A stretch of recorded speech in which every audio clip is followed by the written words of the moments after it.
Coach F, ici pour vous parler de quelque chose. Je reviens de mon jogging, suivi d'une méditation. Ah, c'est vrai qu'au lever du soleil, là, on voit moins bien. Puis là, on me voit moins moi. En tout cas, ajustement fait, on regardera ça peut-être dans le petit montage, car nous, on aime faire des trucs uncut, unscripted. Comme maintenant, c'est ça. J'ai eu une inspiration en courant ce matin et en méditation. Et puis avec des discussions aussi que j'ai avec des recruteurs. Ou des talent acquisition people, anyways. Et puis, vous savez que je suis sur un advisory board pour transformer ce monde du recrutement-là, pour remettre les gens au cœur de la solution et de la proposition. Microsoft semble pas vouloir qu'on fasse plus que 10 minutes à cause de l'attention span des gens sur ce réseau. Imaginez. Fait que c'est des gens pas intéressés et peut-être pas intéressants. Mais je voulais... l'inspiration que j'ai eue, là, sérieusement, c'est que on est en 2021. Moi, j'ai de l'expérience sur 3 continents. Et ça fait des années, au moins 5-6 ans, que je trouve que Montréal, le Québec, une bonne partie du Canada, puis aux États-Unis aussi, mais aux États-Unis, c'est beaucoup plus varié et diversifié.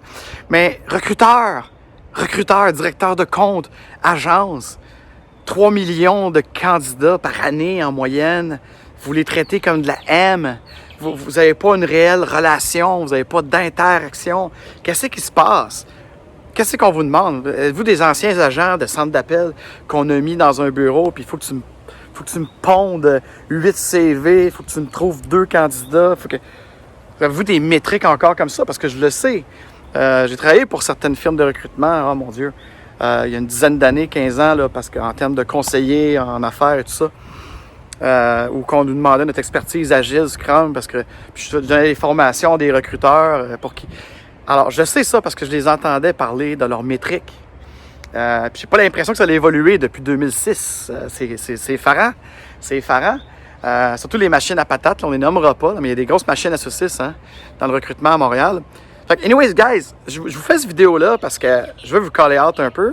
Et puis là, avec la pandémie, avec des gens anticonformistes comme moi qui sont pas votre typical coach agile qui va faire un petit 37,5 heures là, puis qui va facturer, qui va voler du temps parce que autant l'agence que le client, ils nous demandent de voler du temps. C'est ça la réalité. Moi, je vous le dis en pleine face, là, parce que j'en connais bien des collègues que même avant le télétravail, ça n'a rien à voir avec le télétravail. C'était même sur place. Puis je nommerai personne. Vous reconnaîtrez tous. Fait que ça n'a juste pas de bon sens, le gaspillage qui se fait au Québec, tout le process, tout le cycle. Là. À partir du moment où on nous contacte, que ce soit sur LinkedIn ou dans notre inbox, après qu'on t'essaie de faire un appel de qualification, le recruteur, il veut pas. On manque de transparence. Des fois, il ne veut pas te donner le client. Tu sais, un senior comme moi puis beaucoup de mes collègues, on est partout à Montréal. On va juste parler de Montréal là, pour l'instant. Fait que si tu ne me dis pas le client, ça se peut que j'ai déjà un NDNA ou que je suis exclusif à quelqu'un d'autre. Fait que arrêtez avec ça. Parlez-en de votre client on the spot. Je sais qu'il y en a qui ont amélioré ça, c'est bon. Autre chose que j'aimerais dire aux recruteurs, c'est que, tu sais, si vous avez un script, c'est correct, mais il faut que vous adaptiez aux différents types de consultants, aux différents types de freelancers, de pigistes. Puis, est-ce que vous lisez nos profils sur LinkedIn? Lisez-vous vraiment nos profils sur LinkedIn? Moi, je me le demande. Parce que des fois, on reçoit une demande, comme moi, par exemple. Je suis clairement un entrepreneur, je suis clairement un digital nomade, je suis clairement un coach en agilité d'entreprise, puis un formateur. Et qu'est-ce que je reçois comme demande? Scrum Master. Puis ça, je vais faire une parenthèse, là. Scrum Master, pour moi, il n'y a pas de junior, senior, tout ça. Puis un Scrum Master, ça peut être même bien plus puissant que ce que vous voyez d'un coach agile à Montréal. Parce que je connais des Scrum Masters, moi, en Arizona, là. C'est des ingénieurs de métier, puis ils accompagnent 5-6 équipes, là. Puis ils livrent en tabarouette, puis avec du DevOps à part de ça. Oui, parce que Scrum, là, c'est un système hyper adaptable. Parenthèse fermée. Donc, il y a des Scrum Masters qui ont beaucoup plus de valeur que... Fait que j'ai pas de problème avec le titre. Le titre, on s'en fout. Mais l'idée, c'est que à Montréal, on voit un Scrum Master comme un petit junior, un petit coach d'équipe. C'est ça le problème. Fait que là, je me dis, ils n'ont pas lu mon profil. T'sais, ils n'ont pas lu mon profil. Puis là, en plus, ils me proposent une job permanente. J'ai-tu l'air d'un gars qui va faire une job permanente? J'ai jamais fait ça de ma vie, ou presque, OK? Puis peut-être quelques épisodes, des fois, quand j'étais aux études, ou des choses comme ça. Mais je veux dire, depuis que je fais vraiment ma carrière, je n'ai jamais eu d'emploi permanent. J'ai toujours été mon propre patron parce que moi, je veux servir des clients directement et je veux être libre. C'est ça mon choix. Alors moi, je comprends pas ça. Déjà en partant, là, on se fait contacter. Fait que le recruteur, il a plus l'air d'un peddler qu'il faut qu'il aille cocher. Ah oui, j'ai contacté 8 personnes. Fait que c'est pour ça que j'imagine qu'ils le font. Parce que sinon, si c'est pas à cause des métriques, ça veut dire qu'il y a un manque flagrant d'attention et d'intention. Et puis, on fait pas vraiment notre job. Et puis, je sais pas, c'est peut-être des robots de l'automatisation qui envoient ça. Mais anyways, ce que je veux vous dire, là, si vous voulez vraiment être sérieux, si vous voulez vraiment être aussi en agilité, en modernité, pouvez-vous, s'il vous plaît, nous contacter? Parce que moi, de toute façon, c'est mes agents marketing sur LinkedIn qui filent ça. Puis ils me disent souvent que le 3/4 des demandes, ils les scrapent. Ils me les montrent même pas. Ils me les envoient même pas.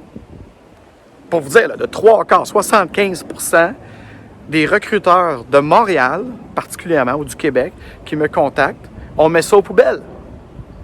Parce que vous n'avez pas lu mon profil, vous n'avez pas regardé mon expérience. Puis, je pense que vous faites juste vos métriques. Fait que ça, c'est la première étape, le contact, la recherche. Et quand vous nous contactez, bien là, après ça, il y a le manque de transparence que je parlais tantôt.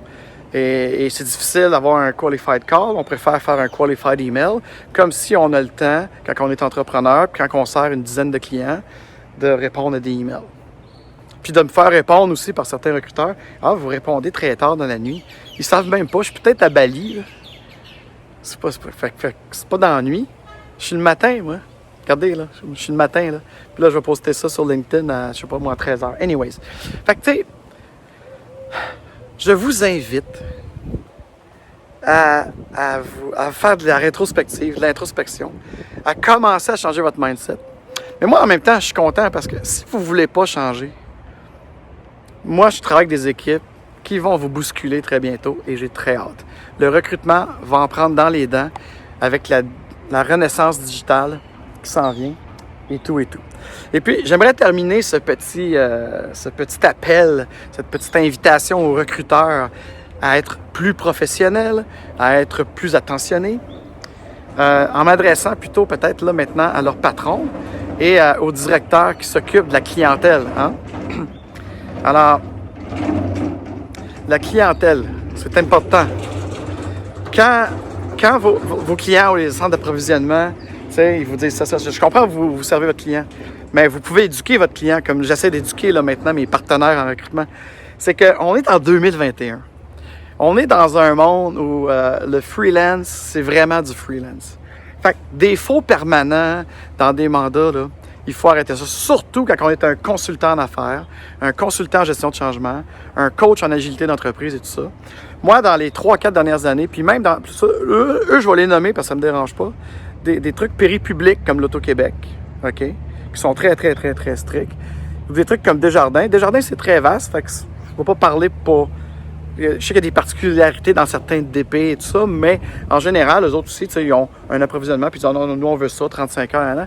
Mais si on veut vraiment être agile, hein, l'agilité, là, c'est pas juste un process framework. Là. Arrêtez ça, là. En 2021, si vous n'avez pas compris le manifesto qui a 20 ans cette année, lisez-le comme il faut. Branchez-vous, là. C'est une culture.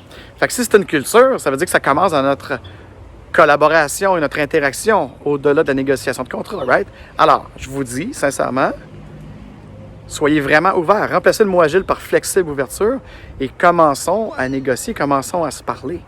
Et voilà. Donc, je pense qu'il faut vraiment que ça change. Il faut qu'on remette le consultant au cœur de l'expérience. Alors, c'est ce que je voulais vous dire en ce magnifique lundi, 1er février. Je vous souhaite une très belle journée et une très belle semaine. À bientôt pour une autre capsule.